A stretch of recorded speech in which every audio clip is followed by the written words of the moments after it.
وتوكل على الحي الذي لا يموت وسبح بحمده وكفى به بذنوب عباده خبيرا.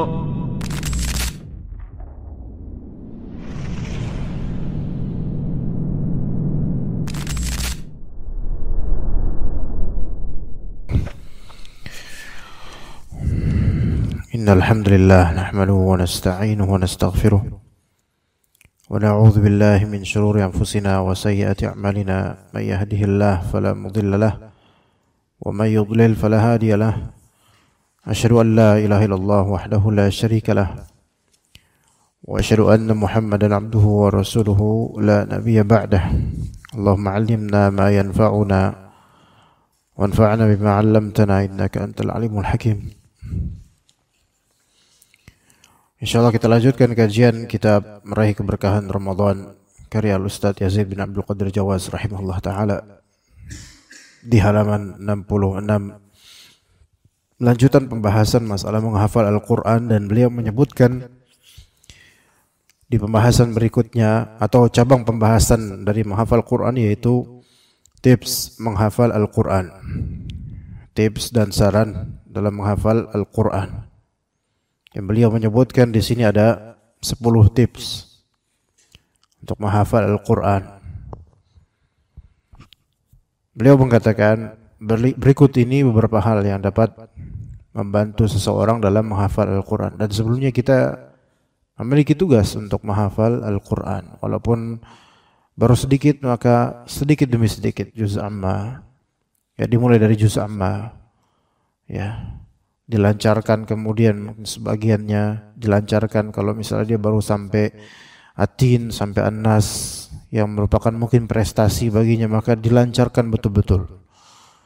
Ya.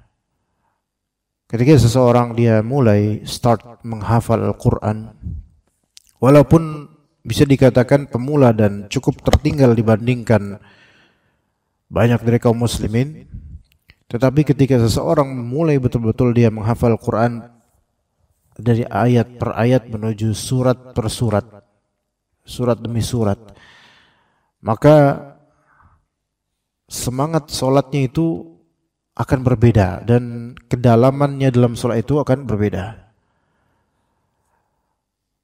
Berbeda dengan masa-masa dia hanya mengandalkan intinya qul huwallahu ahad apa-apa. Bukan berarti nggak boleh qul huwallahu ahad terus. Boleh. Sahabat Nabi juga ada yang salat sunnah ataupun wajib itu selalu ada membaca qul huwallahu ahad. Dan kita tidak boleh meremehkan surat ini.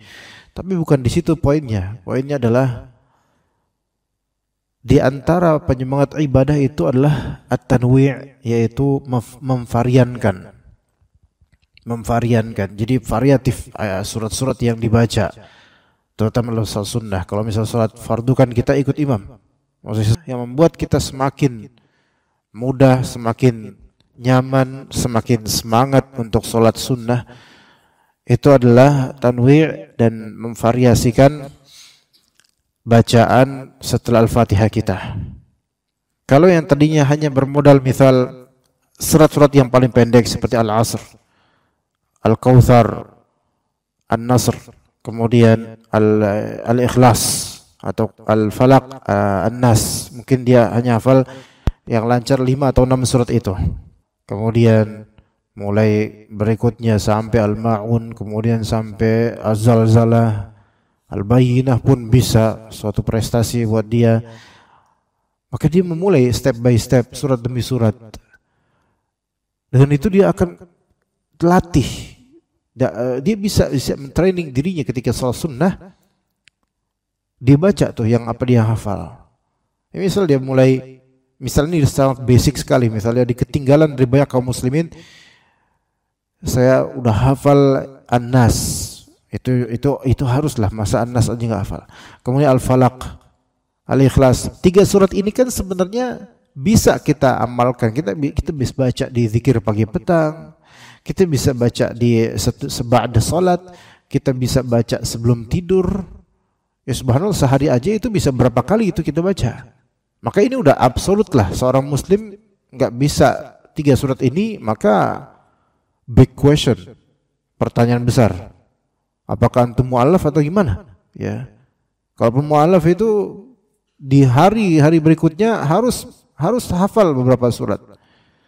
Ya. Kemudian baru dia mulai mungkin di berikutnya surat ya Al-Masad, ya tabbat yada abi lahabin wa tab, ya. Itu sudah hafal atau dilancarkan untuk sholat sunnahnya, lancar lagi sholat sunnahnya, ya, dirutinkan. Kemudian An-Nasr, idza jaa nasrullahil fath, makin lancar, ya, dengan sholat sunnah. Kemudian Al-Kafirun, nah Al-Kafirun ini bacaan dengan Al-Ikhlas itu pasangan untuk sholat qabliyah subuh dan ba'diyah maghrib. Coba itu tiap hari, akhirnya dia makin mantap. Al-Kafirun yang tadi berbelit lama-lama bisa. Kemudian Al-Kautsar dan seterusnya, bertahap sampai berminggu-minggu dia udah sampai mungkin At-Tin. Masya Allah. Kemudian dirutinkan di sholat-sholatnya di luar Ramadan bahkan. Ya. Coba pakai hal seperti ini supaya Al-Quran itu terasa ada kehidupan hati dengannya gitu. Ya, karena kalau kita tidak punya program untuk menghafal dan ya udah ya hidup udah beban banyak, justru hafalan itu memperingan beban dan pikiran kita sebenarnya. Bukan sebaliknya, beban hidup memberatkan kita untuk menghafal. Ini salah. Dan kebanyakan orang kayak gini pikirannya. Saya udah kebanyakan beban hidup. Justru dengan tidak hafalnya antum, banyak dari surat-surat yang mestinya antum hafal, itulah yang membuat antum terbebani. Yang membuat antum jauh dari Al-Quran, jauh dari hafalan. Kita enggak mengharuskan hafal berapa banyak, enggak. Yang memodalkan kita untuk semakin giat untuk sholat sunnah, semakin terasa variatif sholat sunnah kita. Itulah yang membuat kita tuh bahagia dengan ibadah ini gitu. Bahagia dengan ibadah ini. Ya. Taib, tips menghafal Al-Quran jemaah sekalian. Yang pertama kata beliau rahimahullah, berdoa kepada Allah dengan ikhlas agar diberikan kemudahan dalam menghafalkan Al-Quran. Berdoa kepada Allah dengan ikhlas agar diberikan kemudahan dalam menghafalkan Al-Quran. Dan menghafal Al-Quran harus dilakukan dan ikhlas, semata-mata mencari keridhaan Allah Azza wa Jalla. Doa pertama, doa karena apa? Karena ini amalan, ini amal soleh. Iyyaka na'budu wa iyyaka nasta'in. Amalan untuk Allah Ta'ala, wa iyyaka nasta'in, dan meminta pertolongan kepada Allah Azza wa Jalla. Ya, berdoa kepada Allah dengan ikhlas. Tulus mintanya sama Allah. Mintanya murni sama Allah Ta'ala agar diberi kemudahan. Ya, karena yang mempermudah itu adalah Allah Azza wa Jalla. Dan yang mempersulit itu adalah dosa-dosa kita sendiri. Atau mindset kita. Ya, dosa-dosa kita atau mindset kita yang mempersulit. Bila dengan orang yang enggak dari awal enggak, saya udah. Itu alasan aja. Belum berusaha, maka insya Allah bisa. Kalaupun nggak bisa, tetap ada pahala. Dan Allah Ta'ala akan membuktikan bahwa kita udah berusaha semampunya. Kayak gitu. Kemudian masalah kemudahan dalam beramal, ya, masalah kemudahan dalam amal itu kan dari Allah, hidayah dari Allah. Dan hidayah dari Allah itu pada asalnya tentu dari Allah, kehendak Allah Ta'ala. Tapi kita tuh harus ikhtiar untuk mendapatkan hidayah itu. Jangan kita apa-apa tuh nunggu hidayah.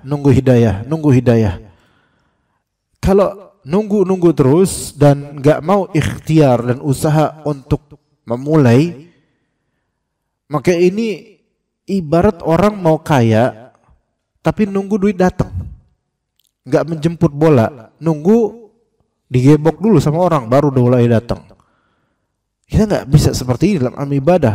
Betul, Allah Ta'ala Maha kaya, Allah Ta'ala maha memberi, Allah Ta'ala merahmati. Tapi ketika kita tidak menjemput bola, kita menjemput hidayah, maka sampai kapan? Takutnya mau wafat duluan dan hidayah belum datang. Ya, maka kemudahan dalam beramal itu dari Allah, tapi kita usaha dong. Kita usaha. Ya, dan itu kembali ke hidayah Allah Azza wa Jalla. Ada sedikit korelasi dengan suatu hal. Anak kemarin maghrib ke sebuah masjid, nggak jauh dari sini. Ana kemarin maghrib nggak di sini sholat maghribnya, ya. Dan ternyata udah qomat di situ, buka puasa, ya. Pada buka puasa orang-orang puasa, Ana buka puasa bukan di masjid itu.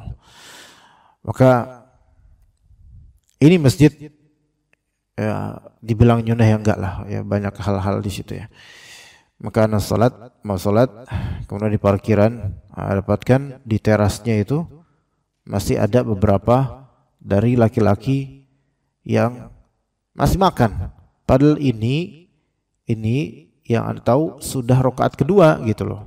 Sudah rakaat kedua, ya. Parkiran parkir motor, kemudian melewati ada seseorang ya. Dia laki-laki, kulitnya agak gelap dan ya, mungkin orang situ mungkin. Dia lagi mau makan mie. Subhanallah, rakaat kedua masih mau makan mie dia. Dia dengan ramah, mesti berusaha ramah ke Anda. Pak, makan dulu Pak, makan Pak. Gitu. Karena apa? Karena di situ ada stand mie gratis. Ya, mungkin antum akan tahu ini maksudnya yang mana gitu. Ada tulisan gratis gitu. Subhanallah, dia bilang, Pak, makan Pak, katanya. Ada bilang, sholat. Dia bilang, makan Pak, makan. Sholat, itu udah sholat. Dia bilang gitu. Anak ngotot-ngototnya juga karena kesel, tapi nggak mungkin dong ada mau melampiaskan kekesalan. Tapi yang cukup simpel, sholat, itu udah sholat, kata saya. Makan Pak, sholat. Dia heran. Dia herannya apa? Bukan heran apa? Heran kenapa kok saya nggak mau makan? Kenapa Anda nggak mau makan? Kenapa lebih memilih sholat yang udah 2 rakaat ini? Itu Anda juga heran sama dia gitu loh. Dia heran sama Anda heran sama dia. Maka kita sama-sama heran habis itu. Tapi dia herannya ke Anda apa? Kok ada makanan bukannya makan dulu gitu. Ya. Nggak tahu fikihnya dia seperti apa. Mungkin karena ini mumpung gratis Pak gitu, mungkin gitu kali. Tapi ini kan udah sholat. Apa nggak cukup tadi makanan buka puasa gitu loh dalam pikiran Anda ya. Kemudian ketika Anda udah mau masuk masjid, ini udah takutnya nih ruku nih. Kalau ruku Anda ketinggalan lagi 2 rakaat nanti takutnya. Maka Anda lihat ternyata di bagian agak sana beberapa pemuda 4 atau 5 orang. Ya Anda lihat lagi makan juga mie gratis, mental mungkin dapat gratisan, mumpung kapan gratisnya. Padahal bisa ada maghrib itu. Nah, tapi ternyata ada berapa nggak makan mie, lagi ngapain? Lagi ngerokok di situ. Itu terasnya persis dekat pintu. Lagi ngerokok di situ. Mereka ngumpul gitu. Dan ini teras, bener-bener teras, bukan pojok mana, bukan. Tapi anak, ya udahlah, anak masuk aja nanti ya gimana lah, ya. Nah, ya udah sholat, terus zikir. Nah, selesai zikir maghrib nih, udah selesai. Anak balik kemudian pengen keluar. Pas keluar, anak dapetin ini anak-anak muda ini pakai sarung, pakai baju koko, pakai peci, udah kayak santri gitu. Mereka ini. Maka anak pas keluar ngeliat, loh masih kayak gini posenya masing-masing. Terus kalau tadi ada yang ngerokok 2 orang, sekarang 1 orang doang. Yang lain pada makan mie. Anak bilang, udah pada sholat belum ini? Pada belagak pilon, pada belagak nggak dengar gitu. Terus anak tunjuk yang ini, kamu udah sholat belum? Ini kisaran usia 18-17 tahun ini anak-anaknya. Udah sholat belum? Udah maghrib belum? Tadinya dia mau ngomong, keceplosan ngomong, udah. Tapi anak tatap dia bohong. Udah sholat belum? Gitu. Iya nanti Pak, nanti. Nanti kapan? Udah selesai maghrib. Dari tadi ngapain di sini? Ini ngerokok kemudian. Kenapa nggak ikutan sholat dari tadi? Ya, jadi kayak orang kegap sesuatu kesalahan dan dia nggak bisa mengelak. Tapi udahlah nggak usah urus kita gitu. Kayak pengen gitu loh. Sholat gitu. Maghrib malah kayak gini sini. Bukannya sholat maghrib gitu. Taib. Apa korelasinya coba dengan ini? Itulah Allah Ta'ala memberikan hidayah untuk orang-orang sholat. Tetapi kadang-kadang ada yang nanggung banget. Udah jelas harusnya beramal segera di sini, tapi malah ditunda-tunda. Padahal ini udah momentumnya, udah tepatnya gitu loh. Jadi kayak udah dikasih wasilah hidayah, tapi menuju tujuan itu nggak nyampe gitu loh. menuju tujuan itu nggak nyampe. Padahal ini kan tinggal beramal. Sampai terlambat akhirnya sholat berjamaah hilang. Akhirnya mereka ya udah di situ aja. Ini yang kejadian seperti ini nggak sedikit sekarang anak-anak muda tuh seperti itu. Bahkan yang tua juga ada yang kayak gitu. Ya. Alhamdulillah di Masjid Muhsinin insyaallah nggak kayak gitu. Makanya kita katakan buat jemaah Masjid Muhsinin, ada anak muda, anak kecil juga, kalau di masjid ini berbuat sesuatu yang tidak wajar di masjid dilakukan itu atau apa, tegur, kasih tahu. Jangan takut sama orang tua, kan kita negur baik-baik gitu. Ya. Karena rata-rata yang seperti itu kejadian kenapa? Karena orang-orang dia lakum dinukum waliyadin dah. Itu urusan dia sama orang tuanya. Dah kita urus diri sendiri, yang penting kita. Enggak bisa gitu. Apalagi ini lingkungan masjid. Sekarang kalau misalnya dibiarin kayak gini, sekarang coba muhsinin di Masjid Muhsinin, kita sholat berjamaah, terus itu di situ ada yang di luar ngumpul sambil ngerokok, ngopi, habis bukaan. Terus nggak ada yang ingetin, itu bakal jadi menjamur loh nanti, biasa jadi kebiasaan, tuman jadinya. Karena nggak ada yang negur. Maka harus ada contoh dari semua, nggak mesti DKM, nggak mesti panitia, nggak mesti ustadz, semua dari kita punya tugas untuk amar ma'ruf nahi munkar di sini nih, di sini, ya, di lingkungan masjid ini, ya. Karena itu hak masjid yang harus kita tunaikan, gitu loh. Jangan nunggu, saya kan bukan ketua DKM, saya kan bukan ustadz, saya kan bukan imam, saya bukan siapa, enggak, antum hamba Allah. Ini hamba ini punya hak untuk dinasihati di lingkungan ini, gitu, di lingkungan masjid, ya. Sehingga enggak menjamur. Ya ini kan jadi biasa. Itu laki-laki yang Anda lihat habis buka puasa, apa enggak cukup makan ini makan itu, terus harus mie dulu. Setelah sholat, ya. Terus sebelum Isya juga Anda lewat situ. Dan Anda lihat banyak yang makan mie gratis juga. Ya Allah, kan bisa makan mie bisa nanti gitu. Tapi kenapa harus dikorbankan sholat berjamaah? Sekarang gini aja ikhwan, kata Nabi SAW, tidak ada yang maknanya tidak sholat kecuali sholat fardu. Apa artinya? Kalau antum sholat sunnah, terus udah qomat, dapatin jemaah udah pada sholat fardu, antum harus putusin sholat sunnah. Ya kan? Orang antum sholat sunnah qobliyah nih, terus habis itu ternyata qomat. Ya, jadi antum sholat datang masuk sholat sunnah, masih 4 menit nih sholat sunnah. Terus ketika Ustadz Fawaz tahu antum mau sholat sunnah, Ustadz Fawaz nyuruh qomat. Ya kan, qomat. Sholat berjamaah kan, antum wah tahu saya sholat sunnah dikomatin gitu kan. Maka wajib nggak untuk selesai sholat sunnah, habis putus sholat sunnah, harus menuju ke sholat berjamaah. Lah ini makan. Wah nanti ada hadis la sholata bi hadratit ta'am. Jangan sholat kalau ada hadir makanan. Nah ini betul, itu hadis yang sahih betul. Tetapi emang dari tadi belum makan. Kan pas azan maghrib makan. Emang nggak cukup tuh makanan? Kenapa harus dimakan sekarang semuanya? Kan bisa ditunda, gitu loh. Nah jadi ini sebenarnya bukan fikih yang mereka terapkan, tapi apa? Meremehkan sholat berjamaah. Sudah ada jelas itu hidayah yang bisa kita ambil, kita amalkan dikit lagi itu malah justru tertutup.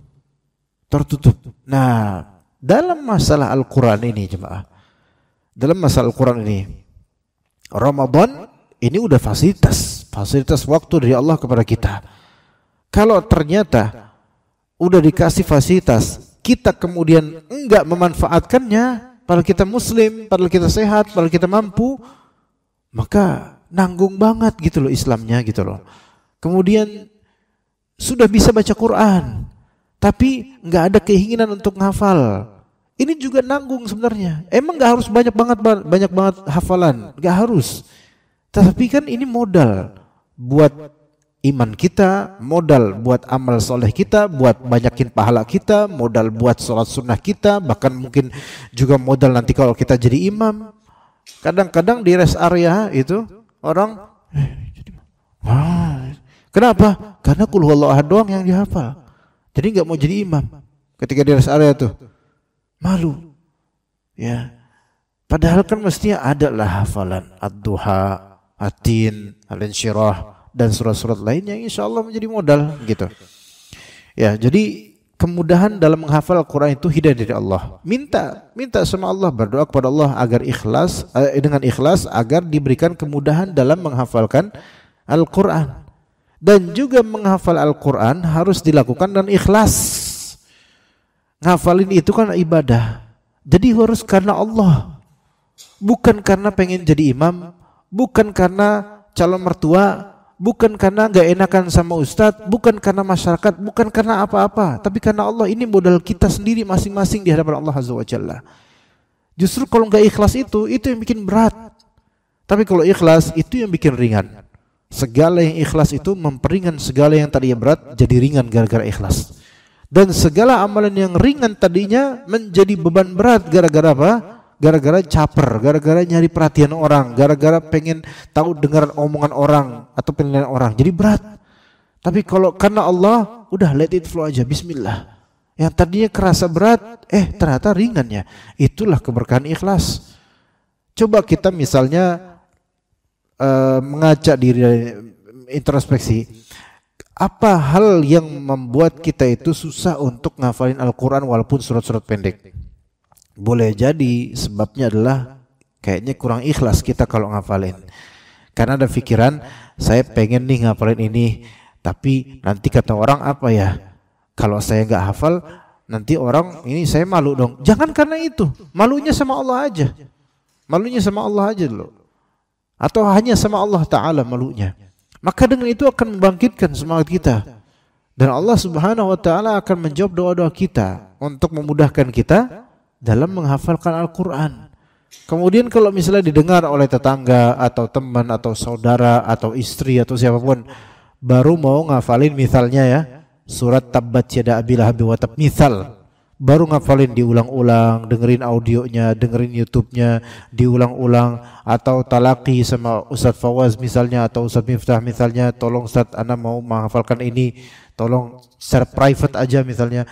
Terus kemudian ada tetangga atau ada saudara atau siapa yang, lah lu baru ngapalin itu lu, kemana aja lu? Itu biarin aja, biarin, gak usah baper, biarin. Ya, biarin aja, lanjut aja ngafalin, lanjut aja. Karena kan yang kita cari apa? Ridha Allah. Memang termasuk terlambat, tetapi terlambat dalam artian masih ada kemungkinan untuk mengejar sedikit-sedikit. Bukan terlambat yaitu udah mati terus nggak bisa lagi ngafalin. Enggak, kita masih ada kesempatan. Ya begitu, ya jemaah sekalian. Ya kita nggak boleh juga ngeremehkan orang yang lagi mau belajar. Selama dia masih hidup, Muslim yang masih hidup, dia mau improve, mau belajar, mau ngafalin ayat per ayat, surat per surat, maka dia orang mulia insya Allah. Yang nggak mulia itu yang udah, saya mah udah gini aja lah, udah nggak mau macem-macem. Nah ini yang macem-macem orang kayak gini nih. Ntar di akhiratnya bakal dimacem-macemin nanti, repot. Ayo, bismillah, mulai. Apalagi Ramadan, ya. Tips kedua, memperdengarkan semampunya ayat-ayat yang telah dihafalkannya kepada seorang qari yang baik bacaan dan hafalannya. Memperdengarkan, namanya tasmi'. Memperdengarkan itu namanya tasmi'. Tasmi' yaitu memperdengarkan semampunya ayat-ayat yang telah dihafal. Ini di antara trik yang bagus dalam menghafal Al-Quran. Anda yakin seperti Ustaz Fawaz, Ustaz Ansor itu ketika menghafal Al-Quran, ya bersama teman-temannya atau gurunya, ya itu mentasmi, memperdengarkan, murajaah. Biasa begitu para qari, mereka murajaah. Para imam, terutama imam Masjidil Haram, imam Masjid Nabawi, sebelum sholat isya atau sebelum taraweh, sebelum sholat isya lebih tepatnya antara sholat maghrib sholat isya, itu biasanya di ruangan mereka itu mentasmi bacaan mereka yang bakal dibaca nanti di taraweh. Ditasmi kemudian diperdengarkan kepada sahabat-sahabat mereka, terus dicek mana yang salah. Makanya sehingga jarang salah pas di taraweh, karena sudah terjadi tasmi', yaitu memperdengarkan semampunya ayat-ayat yang telah dihafal atau yang akan dipresentasikan di taraweh kepada seorang qari yang baik bacaan dan hafalannya. Ya di sini qari di sini maksudnya orang yang mahir bacaan dan hafalannya. Jadi misal antum lagi hafalin surat Az-Zalzalah. Ya, antum perdengarkan. Ya alhamdulillah dalam 3 hari atau 4 hari Anda sudah betul-betul berusaha menghafal seluruh ayat dari Az-Zalzalah misalnya, idza zulzilatil ardu zilzalaha sampai akhir. Maka kemudian antum cek, antum tasmi'. Ya, kalau di sini mungkin ada Ustaz Fawaz, mungkin ada Ustaz Ansor dan seterusnya, dan mungkin beberapa dari teman-teman yang faham bacaan Al-Quran bagus gitu. Akhi, tolong dengarkan ana baca surat Az-Zalzalah. A'udzubillahi minasyaitonirrajim, baca terus sampai akhir ayat. Nanti teman yang diperdengarkan padanya itu akan mengoreksi kalau kita salah, baik kesalahan ayatnya atau kesalahan makhraj hurufnya. Makin gak yang ini fama ya'mal gitu ada salah, coba diulang lagi, salah, gini yang benar. Nah, dikoreksi seperti itu membuat kita ternotis. Oh, ternyata kesalahan saya di spot yang bagian ini, sehingga bisa kita ralat gitu loh. Ya. Jadi memperdengarkan ini juga ada faedah yang besar, yaitu membuat kita merasa tidak sendiri ketika ngafalin. Merasa tidak sendiri ketika ngafalin. Kemudian juga selain merasa tidak sendiri ketika ngafalin, kemudian merasa ada responsibilitas dalam menghafal. Ya, sehingga kita nawarkan diri kepada orang untuk tolong dengarkan apa yang saya hafal. Ketika kita memperdengarkan, kita akan seperti punya tanggung jawab untuk supaya bacaan kita benar. Karena kalau kita baca sendiri aja, nggak ada yang mentashih, tidak ada yang akan membenarkan, tidak ada orang pada nggak tahu, baca aja sendiri. Itu kadang ya baca sesuai dengan apa yang kita mampu atau keinginan kita. Yang boleh jadi itu salah, melengsong, gitu loh. Nanti ketika dibaca udah bertahun-tahun kayak gitu, dibacain ke orang loh kok kayak gini bacaannya, ngawur pak, bukan kayak gini bacaannya loh. Masa gitu selama bertahun-tahun saya baca? Iya, karena apa? Tidak ada yang mengoreksi. Ya, jadi tidak ada merasa bertanggung jawab untuk membenarkan bacaannya. Ya, makanya para hufaz, para menghafal Al-Quran itu rata-rata punya teman-teman yang juga para hufaz atau juga penghafal Quran yang saling mengoreksi satu sama lain, dan itu bukan aib sama sekali. Kita semua punya banyak salah. Makanya kalau misalnya di muslimin ini ada komunitas tahfiz dan tahsin dan saling membantu dengan mengoreksi bacaan teman-temannya, maka itu suatu yang sangat indah gitu loh. Sangat baik. Ya, sangat baik. Jadi ini bisa membuat kita lebih menghafal dan lebih semangat lagi dan tidak down, kecuali kalau punya teman yang justru ngebully kita karena hafalan kita masih sedikit, dibully. Kita nggak boleh seperti itu selama kita sudah berusaha. Ya, tasbih itu memperdengarkan, ya memperdengarkan, dan tidak cukup memperdengarkan kepada audio. Ya, bagi pemula terutama tidak cukup, karena audio itu tidak bisa mengoreksi, dan kadang yang mengoreksi diri kita, mencocokkan dengan audio tersebut yang belum tentu pencocokan kita tuh benar. Karena boleh jadi di audio ini syekh ini membaca ayat ini yang kita sangka makhrajnya begini, hurufnya begini, padahal salah. Ya, padahal maksudnya bukan salah syekhnya, salah anggapan kita terhadap lidah dan makhrajnya syekh. Maka tetap perlu human, orang. Ya, boleh secara online tetapi ada interaksi atau mungkin gambar atau mungkin video yang itu membuat kita tuh jelas. Membuat kita jelas bagaimana cara bacanya, makhrajnya apa. Tapi kalau cuma dengar audio itu tidak cukup bagi para qari, kecuali yang memang sudah paham betul-betul bacaan dan sudah mahir, itu mungkin. Tips ketiga, mengulang-ulang ayat yang telah dihafal secara terjadwal dan berusaha untuk disiplin. Mengulang-ulang, tikrar atau takror al-ayat, mengulang-ulang ayat yang telah dihafal secara terjadwal dan berusaha untuk disiplin, diulang-ulang. Dan namanya pengulangan secara repetitif itu memang treknya para ulama dan para qari dan para hafiz. Ya, diulang-ulang terus, murajaah. Ya, secara terjadwal, kalau bisa terjadwal. Misal habis setiap sholat atau setiap waktu senggang, itu selalu dia ulang-ulang tuh ayat dan berusaha untuk disiplin. Dan memang para penghafal Al-Quran mereka selalu punya jadwal dan disiplin untuk murojaah.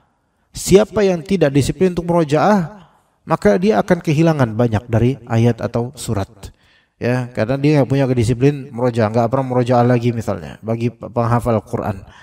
Jadi mengulang-ulang ini penting. Mengulang-ulang ini penting. Semakin dia ulang, semakin bagus. Dalam belajar manapun selain menghafal Al-Quran, bahkan belajar apapun, namanya mengulang, murojaah, itu merekatkan dan melekatkan fikiran, pemahaman dengan apa yang dia pelajarin. Coba sekarang lihat. Kalau di kajian bapak-bapak, ibu-ibu, dengan pengalaman Anda yang alhamdulillah Allah Ta'ala berikan, walaupun masih sedikit ya, belum seberapa, tapi yang kita lihat, bapak-bapak itu adalah hamba-hamba Allah yang paling malas bawa catatan ketika kajian. Bapak-bapak ya. Ibu-ibu sebaliknya, paling suka bawa catatan dan paling nyatet ya.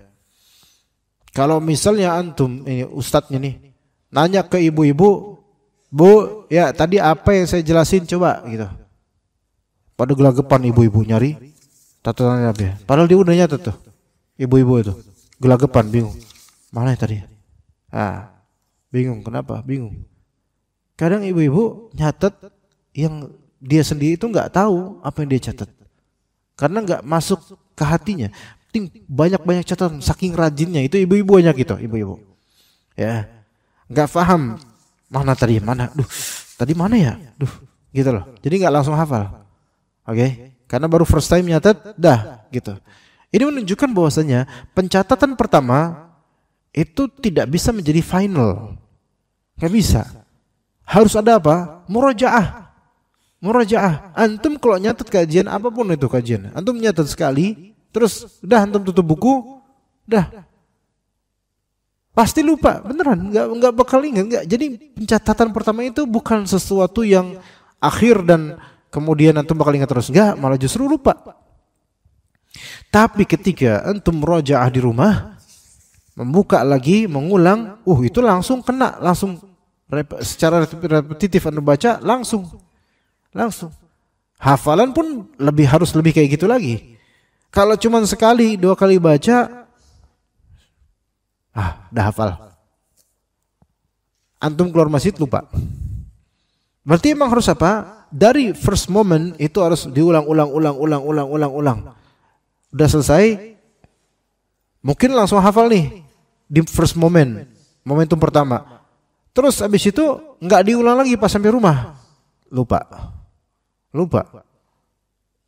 Melainkan di rumah harus diulang lagi. Nanti sore harus diulang lagi, malam harus diulang lagi. Kayak gitu cara ngapalin. Salah kalau misalnya ngapalin sekali momentum 5 menit hafal, dah terus udah bakal hafal terus. Enggak kayak gitu caranya, enggak kayak gitu. Enggak benar, enggak bisa ngafalin kayak gitu. Melainkan terus diulang. Seolah kita itu ada tanggung jawab dan keterkaitan dengan ayat yang sedang kita hafalin. Dalam sehari itu kita ngulang bisa aja sampai 100 kali, bahkan mungkin 500 kali bagi yang rajin.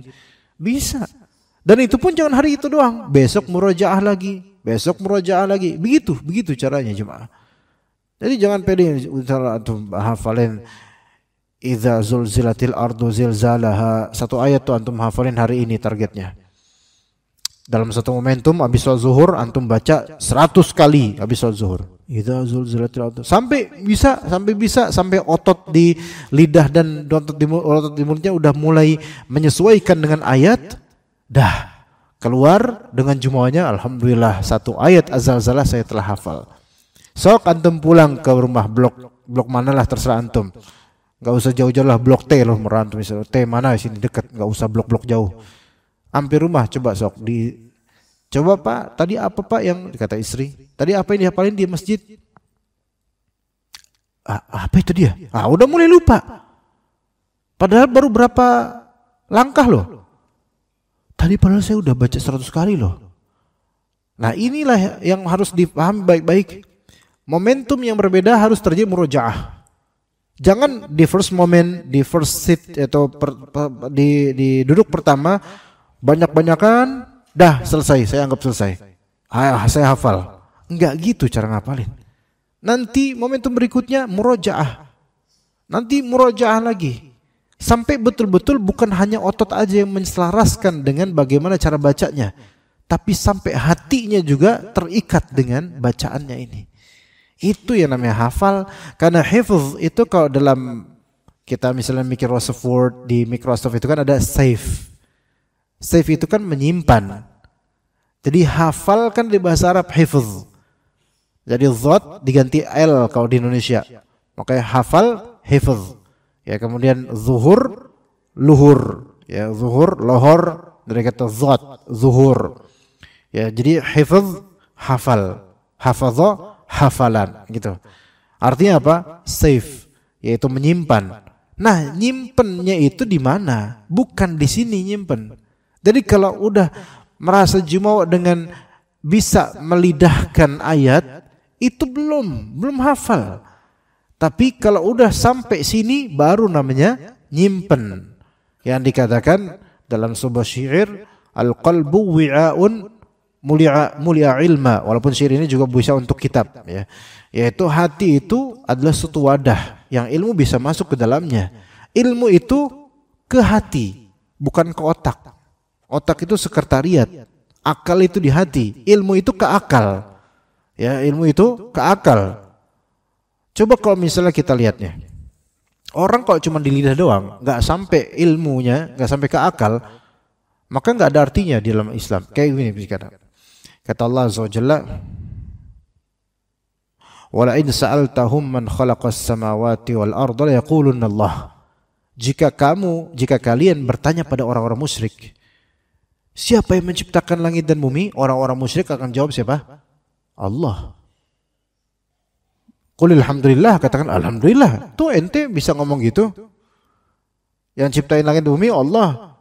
Tapi apa kata Allah Azza wa Jalla? Bal aktsaruhum la ya'lamun. Tapi kebanyakan mereka tidak mengilmui. Artinya ada kalanya suatu faedah atau ilmu cuman lidah doang. Tapi itu bukan ilmu buat dia, melainkan cuman di ujung lidah dan enggak sampai ke hati.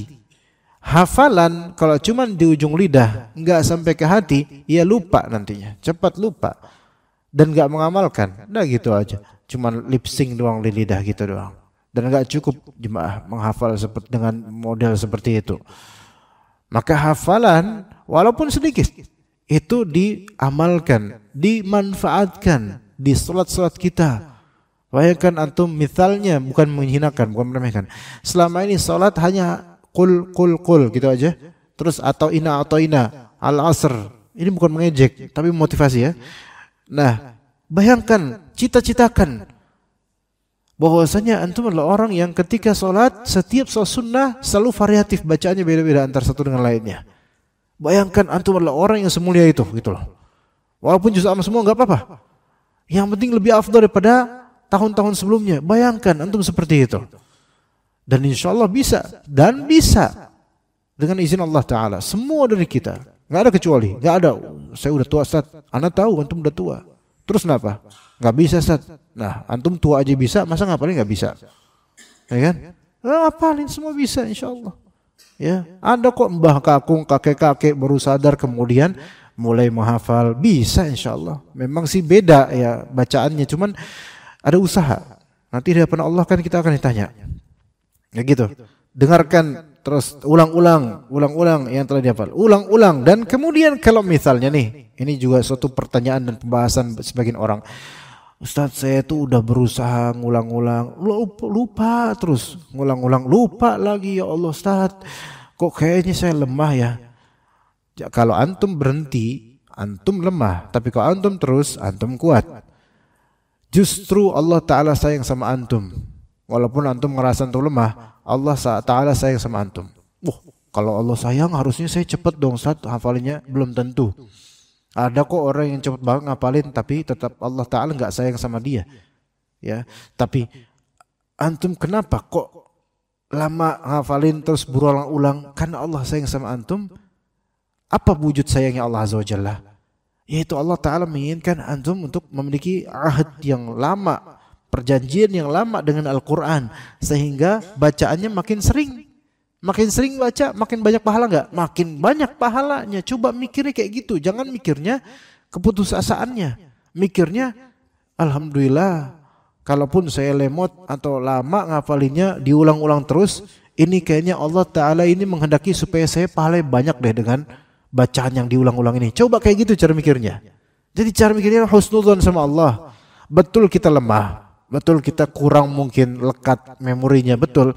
Tetapi ingat, di setiap dari lafal yang kita baca dalam murajaah, dalam menghafal, itu semua berbuah pahala di sisi Allah. Satu hurufnya 10, minimal 10 di bulan Ramadan, bukan tidak mungkin Allah Ta'ala tidak membatasi pahalanya berapa.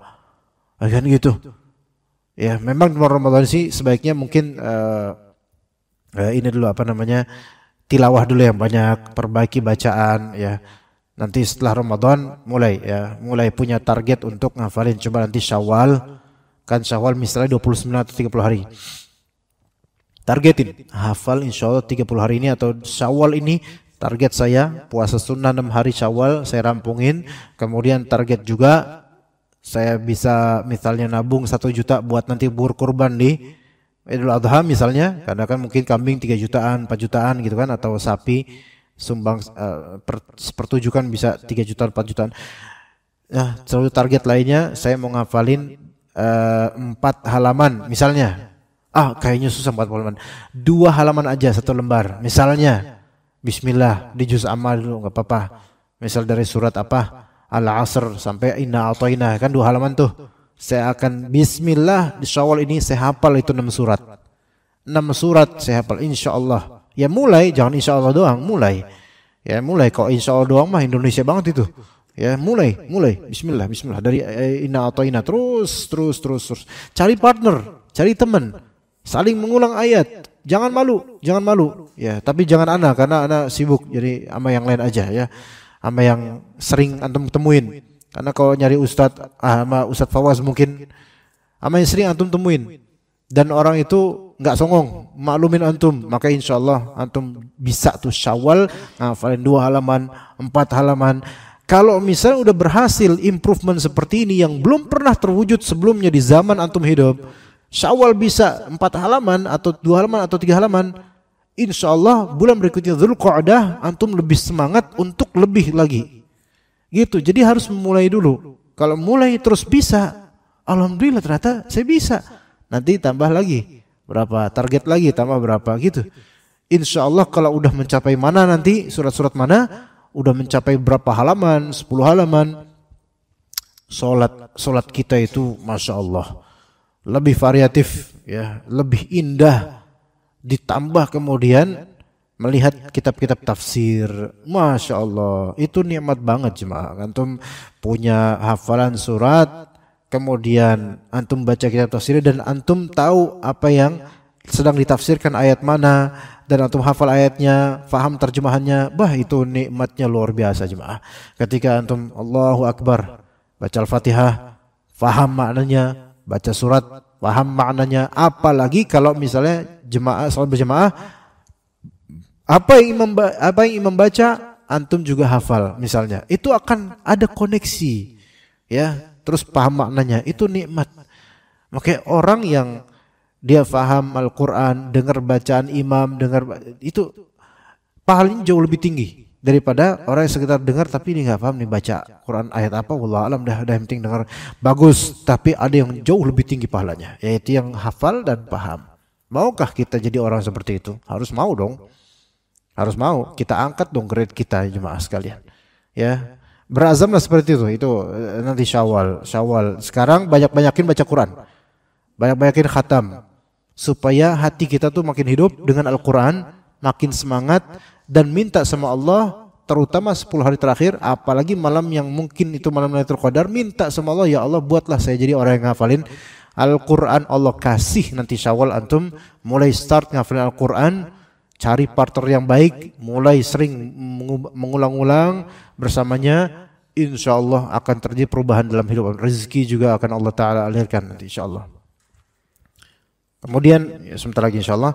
Kemudian yang keempat, menggunakan satu mushaf Al-Quran. Jangan berganti-ganti agar dapat menguatkan hafalan. Nah ini penting banget ini. Ini penting banget ya. Umumnya para hafiz, para penghafal Quran, itu mereka itu konsisten dengan satu rasm atau satu model mushaf. Kalau ana sejujurnya ya dari kecil itu udah ditawarkan atau sering baca dari mushaf yang memang cetakan Madinah atau rasmnya yang biasa di Madinah gitu, yang nggak tahu kalau di sini gimana ya, ana nggak tahu ya, di sini gimana. Tapi kan ada yang versi Indonesia tuh. Indonesia tuh ada yang versi umum ya. Maksudnya modern juga tulisannya, dan ada yang versi jadul yang gede-gede itu apa ya namanya ya, itu biasa mbah-mbah kita itu atau orang tua kita biasanya baca tuh, kertasnya kuning, baunya bau zaman proklamasi gitu kan, kemudian gede tulisannya. Itu yang biasa pakai mushaf Madinah itu baca itu harus nelan ludah sedikit, itu agak subhanallah beda banget. Dan sebaliknya yang sudah biasa baca itu baca mushaf Madinah malah nggak bisa. Kemudian ada juga versi Indonesia juga, kalau salah gitu, mushaf yang terbitan Indonesia itu biasanya pakai versi yang biasa umum di Indonesia, agak sedikit berbeda dengan versi Madinah. Nah, kita kalau ngafalin, kalau bisa punya satu mushaf khusus jemaah. Antum jangan ngafalin di beragam mushaf. Jadikan pandangan mata antum itu betul-betul terbiasa, get used to, atau terbiasa betul-betul dengan rasm dan rumus yang pakem gitu. Ya, bentuknya pakem begitu, fontnya yang itu aja udah. Mana yang nyaman bagi antum, itu yang kemudian antum patrikan, ini yang bakal saya pakai sampai seterusnya, sampai kapanpun baca tilawah dan juga baca pakai. Kalau tilawah pakai yang manajis silakan, tapi untuk hafal saya pakai ini. Taib, kalau misalnya antum pakai hafal ini, ada memang ini tidak recommended oleh banyak para hufaz, yaitu menghafal lewat handphone, tetapi manusia itu di zaman sekarang memiliki perbedaan yang variatif ya. Maksudnya ada manusia yang hanya bisa menghafal lewat mushaf cetak, dan ada manusia yang terbantukan dengan mushaf elektronik. Dan sejujurnya ana termasuk yang sangat terbantukan dengan mushaf elektronik, walaupun tidak semua orang seperti ini. Dan makanya ana enggak merekomendasikan untuk semuanya harus kayak gini, enggak. Tapi kalau boleh ana ini, ketika ana udah sibuk dengan pernikahan, masih udah menikah, enggak seperti dulu masa-masa masih menuntut ilmu bujang dan seterusnya. Justru sejujurnya 100% dari pertambahan hafalan ana, dari semua yang ana hafal, dari tambahan hafalan ana itu 100% ana ngafalin di atas motor. Demi Allah, ana ngafalin di atas motor. Nggak ada tuh ana ngafalin di atas kasur atau di rumah ngafalin sama, nggak ada. Ada murjah ada ya, tapi menghafalkan ana di atas motor 100%. Dan ana kata wallahi begitu, bukan 90%. Rata-rata hafalan tambahan ana, maksudnya setelah udah punya motor, karena ana baru punya motor 2015 sebenarnya ya. Dulu kuliah ana nggak pakai motor, ana dulu pakai sepeda dari Kalibata ke Lipia, dulu pakai sepeda. Makanya Ustaz Fawaz ini lebih kaya daripada ana, karena dia punya motor, ana dulu punya sepeda ya begitu. Tapi kayak motornya nggak bagus-bagus amat ya. Nah, setelah punya motor, maksudnya pakai motor, dengerin dan hafalin di atas motor sambil jalan. Dan ini nggak semua orang kayak gini, jangan. Kalau misalnya nggak bisa jangan. Gimana kok bisa? Alhamdulillah beneran bisa. Surat-surat yang tadi belum pernah ana hafal, ana berusaha hafalin di atas motor. Dan iya di atas motor beneran. Dan bisa, alhamdulillah. Emang nggak semua orang kayak gini. Ya, tapi ana menemukan ini cara yang paling asik buat ana dan ternyata lebih dalam gitu ke ananya. Bagaimana? Ana pakai aplikasi Quran apa ya? Quran for Android apa ini namanya? Quran lah gitu, ya. Aplikasi Quran. Kemudian mungkin sebelum berangkat ana lihat dulu mushafnya gitu. Dan mushaf yang dipakai ana pilih mushaf versi cetakan mushaf Madinah gitu. Ya. Ada beberapa pilihan soalnya di sini. Ana pilih yang Madinah karena itu ana biasa dengan itu. Jadi pakai itu terus pakemnya. Dan ketahuan ini yang sebelah kanan atau sebelah kiri halamannya gitu. Kemudian ana hafalkan misalnya misal ana berusaha hafalkan surat Yusuf misalnya. Surat Yusuf itu kan dia nih seperti ini di setengah-setengah gitu. Walaupun surat Yusufnya awal-awal lebih sedikit.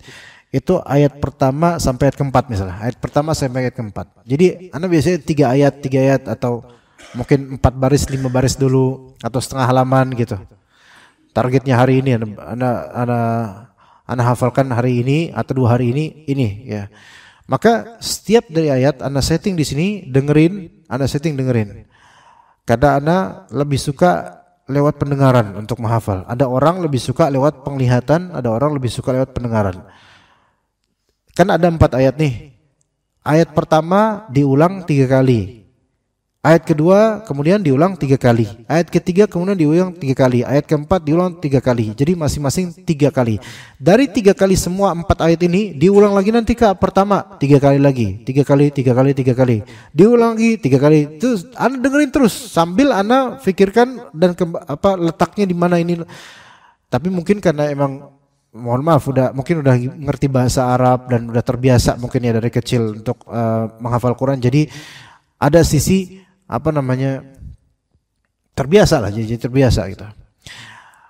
Dan itu satu hari bisa terhafalkan setengah halaman atau sepertiga halaman dan diulang ya. Dan mungkin kalau misalnya antum lihat, mungkin Pak Zul pernah bilang, Pak Ade pernah bilang, kemana-mana naik motor bisa dan seterusnya. Ana tuh sering sebelum subuh bersama tim juga sebelum subuh jam 3:30 antum mungkin lagi tahajud, ana udah di tahajud jalanan ya, ana udah di jalanan naik motor kemana jauh, atau mungkin kadang ana sampai pulang malam. Taib, apa yang membuat Allah kasih kemudian ana kesehatan setahun belakang ini ana gak pernah sakit, hatta flu gitu gak pernah, alhamdulillah. Padahal daily life ana setiap hari ini alhamdulillah selalu mobile kemana-mana, naik motor, mau hujan mau panas, ya itulah kelebihannya naik motor. Hujan kena, panas kena juga, ya. Tapi alhamdulillah enggak. Alhamdulillah Allah kasih kesehatan, mudah-mudahan kita semua sehat dalam ketaatan insyaallah. Tapi di sini apa yang membuat kok banyak hal itu yang tadinya berat ringan? Kenapa coba? Karena ana di mana-mana alhamdulillah mendengarkan apa-apa yang ana suka gitu. Yaitu kalau murojaah, ngafalin, dengar kajian, dan belajar bahasa. Ana belajar bahasa asing pun lewat audio pas lagi naik motor. Karena hal seperti ini memang udah dirutinkan biasa sejak tahun 2012 masih kuliah dulu, udah biasa dan alhamdulillah jadi terbiasa. Tidak semua harus kayak gini, bahkan jangan kalau bisa. Ya, bahkan jangan. Tetapi ibrohnya adalah nggak ada yang mustahil bagi semua dari antum. Ketika yang naik motor aja itu bisa ngafal Al-Quran, bukan dalam keadaan duduk ini, bukan. Anda malah nggak bisa malah. Tapi dalam keadaan naik motor, nyimak berulang-ulang, diulang juga lewat lisan Anda, diulang terus, dan pikirkan. Anda minggir sedikit, matikan, terus Anda jalan, Anda murojaah, langsung bisa alhamdulillah. Nanti pas pulang murojaah lagi bisa. Murojaah lagi akhirnya terkumpul, udah masya Allah, alhamdulillah. Ini yang maksudnya naik motor aja bisa, yang mungkin impossible bagi banyak dari kita. Maka apalagi kalau antum melihat cara menghafal antum cocok misalnya di masjid duduk ya 30 menit atau 20 menit baca, perhatikan, baca 1 ayat 2 ayat berapa kali, berulang kali gitu, bisa insya Allah. Ana yakin bisa beneran. Ini bukan karena antum bilang ana masih muda atau ana belum punya banyak beban. Kata saya beban ana banyak. Semua kita punya beban. Dan semua kita muda semua. Ya kecuali yang ngerasa tua ya. Maka semua dari kita bisa. Enggak ada sekarang ngomong afwan Ustaz ana udah tua. Jangan kayak gitulah. Ya, karena Allah Taala ketika bertanya nanti, kenapa kok enggak mau nambah hafalan? Ya Allah, saya udah tua ya Allah, nggak ada omongan kayak gitu. Sahabat tuh nggak ada yang bilang kayak gitu ketika menghafal Quran. Ya Rasulullah, afwan nih, saya kan udah tua, jadi saya nggak menghafal Quran. Nggak. Semua dari kita bisa insya Allah nambah hafalan sedikit demi sedikit. Nggak harus banyak banget, sedikit demi sedikit insya Allah. Ya begitu. Ya semoga ini bisa membuat kita semangat untuk menghafal Quran, pakai mushaf yang exactly sama. Jangan gonta-ganti mushaf. Di rumah antum ada berapa mushaf? Ada berapa mushaf? Mana yang antum lebih suka membaca lewat mushaf itu, pakai itu. Tapi saran ana jangan yang terlalu colorful. Kalau saran ana jangan yang terlalu colorful, yang apa ya?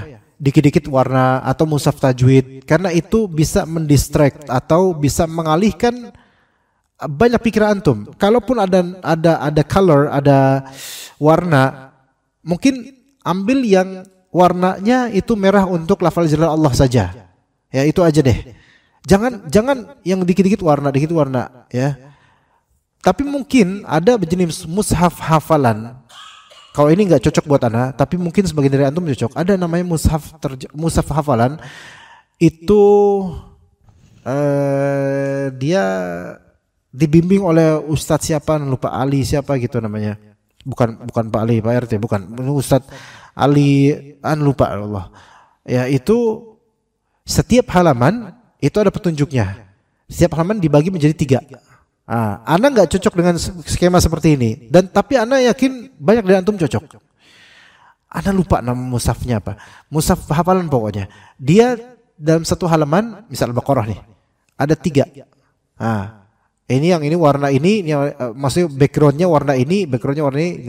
Nah, ini sangat bagus buat ngafalin bagi banyak orang awam di Indonesia. Ya, karena ini produksi Indonesia juga. Nah, kemudian peneliti dan pembimbingnya itu yang ngerti bagaimana orang Indonesia cara ngapalinnya. Ini sangat bagus karena kalau kita pakai skema atau sistem per halaman 3 model, 3 bagian, kita ambil yang pertama dulu, itu membuat kita itu merasa ini mudah nih. Karena kalau antum ngambil satu halaman full langsung untuk ngapalin, ana nggak yakin antum bisa dengan baik gitu. Tapi kalau dimulai kecil, 1/3 dulu satu halaman. Selesai ini bisa besok 1/3 berikutnya. Selesai besok 1/3 berikutnya. Itu insya Allah lebih satisfying, lebih memuaskan bagi pemula dibandingkan yang mungkin setengah halaman langsung atau 1 halaman langsung. Begitu. Ya. Antum tanya mau Ustaz Fawaz saya, beliau lebih paham insya Allah ya. Ya, insya Allah begitu. Ya, mudah-mudahan Allah Ta'ala buka qalbu kita untuk semakin dekat dengan Allah Ta'ala bersama dengan Al-Quran, dan juga semoga kita tergugah untuk menghafal Al-Quran sedikit demi sedikit dan tersadarkan bahwasanya kita itu udah terlalu banyak menghabiskan usia kita untuk tidak menghafal atau tidak mencoba menghafal dan memperbaiki masalah kita dengan Al-Quran. Barakallahu fikum jami'an. Wa sallallahu ala nabiyyina Muhammad wa ala alihi wa sahbihi ajma'in. Subhanakallahumma bihamdika asyhadu an la ilaha illa anta astaghfiruka wa atubu ilaik. Assalamualaikum warahmatullahi wabarakatuh.